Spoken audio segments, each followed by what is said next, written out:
Mes chers frères et sœurs, dans l'Évangile d'aujourd'hui, nous contemplons l'un des moments les plus profonds et les plus émouvants de toute la Sainte Écriture, la résurrection de Lazare.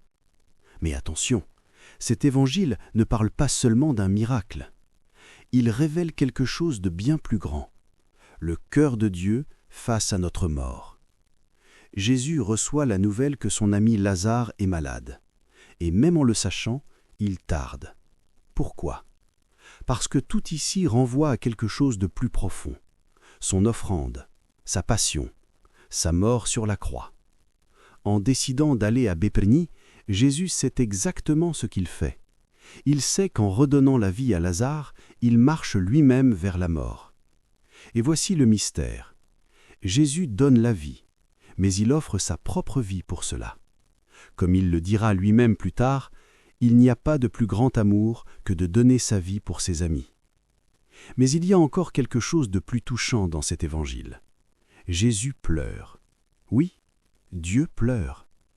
Devant le tombeau de Lazare, Jésus ne fait pas de discours, il n'explique pas, il n'argumente pas. Il pleure. Mais ce n'est pas n'importe quel pleur. C'est le pleur silencieux, profond, contenu. C'est la larme de Dieu face à la souffrance humaine, face à la mort, face au péché. Car la véritable tragédie n'est pas seulement la mort du corps, c'est la mort de l'âme. Chaque fois que nous nous éloignons de Dieu, chaque fois que nous choisissons le péché, c'est comme si nous enterrions la vie divine en nous. Et cet évangile nous révèle quelque chose de bouleversant.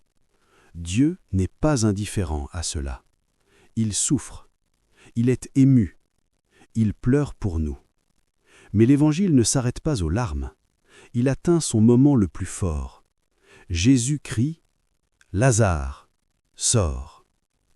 Le même Jésus qui pleure en silence crie maintenant avec autorité, parce que l'amour de Dieu n'accepte pas la mort comme le dernier mot. Il appelle, il réveille, il ramène à la vie. Et aujourd'hui, ce cri n'est pas seulement pour Lazare, il est pour moi, il est pour toi. Jésus prononce notre nom et nous appelle à sortir du tombeau. Sortir de la vie de péché, sortir de l'indifférence, sortir de la mort spirituelle.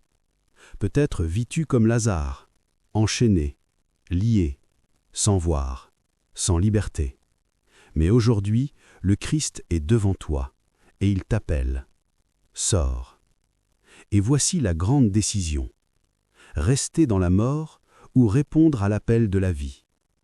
Mes frères, n'abandonnons pas le péché seulement par peur ou par intérêt, mais par amour. Car chaque péché fait pleurer Dieu. Aujourd'hui, fais un choix différent. Console le cœur de Jésus. Réponds à son appel.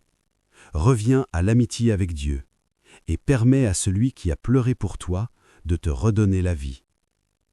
Amen.